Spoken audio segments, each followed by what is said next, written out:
ಇನ್ನು ಪಶ್ಚಿಮ ಘಟ್ಟ ಭಾಗದಲ್ಲಿ ಮಳೆಯ ಅಬ್ಬರ ಮುಂದುವರೆದಿದೆ. ಬೆಳಗಾವಿ ಜಿಲ್ಲೆಯಲ್ಲಿ ತುಂಬಿ ಹರಿತಾ ಇವೆ ನದಿಗಳು. ಬೆಳಗಾವಿಯ ಹಲವು ಕಡೆಗಳಲ್ಲಿ ಪ್ರವಾಹದ ಭೀತಿ ಉಂಟಾಗಿದೆ. ಬೆಳಗಾವಿ ಜಿಲ್ಲೆಯಲ್ಲಿ ತುಂಬಿ ಹರಿತಾ ಇವೆ ನದಿಗಳು. ಗೋಕಾಕ್, ಮೂಡಲಗಿ ಭಾಗದಲ್ಲಿ ಘಟಪ್ರಭಾ ನದಿ ಅಬ್ಬರ ಜೋರಾಗಿದೆ.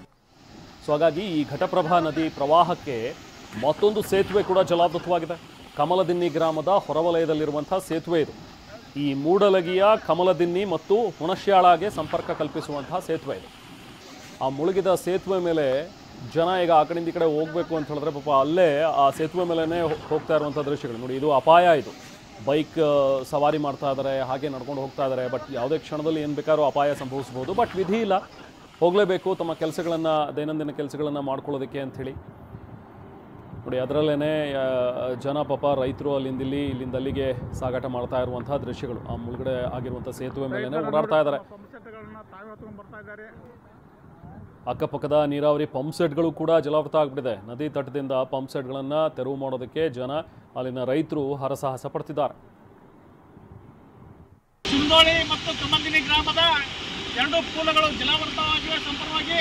ಇಲ್ಲಿ ಕಮಲದಿನ್ನಿ ಗ್ರಾಮದಲ್ಲಿ ರೈತರು ಈ ಹೊಳೆ ಹಚ್ಚ ಕಡೆ ಇರ್ತಕ್ಕಂಥ ಜಮೀನುಗಳಿಗೆ ಹೋಗ್ಬೇಕಾದ್ರೆ ಬಹಳ ಸಮಸ್ಯೆ ಆಗಿದೆ.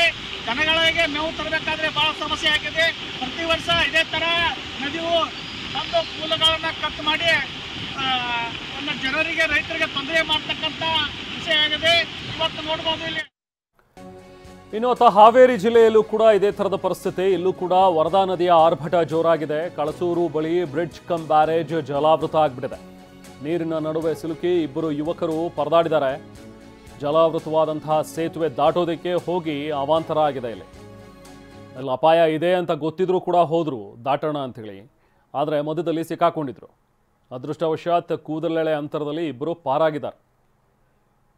ಯಾರು ಈ ಸೇತುವೆಗಳ ಮೇಲೆ ಓಡಾಡಬೇಡಿ ಅನ್ನುವಂಥದ್ದನ್ನು ಹೇಳ್ತಾ ಇದ್ರು ಕೂಡ ಕೇಳಲ್ಲ. ಹುಚ್ಚಾಟ ಮೆರೆಯೋದಕ್ಕೆ ಹೋಗಿ ಸಿಕ್ಕಾಕೊಂಡಿದ್ರು.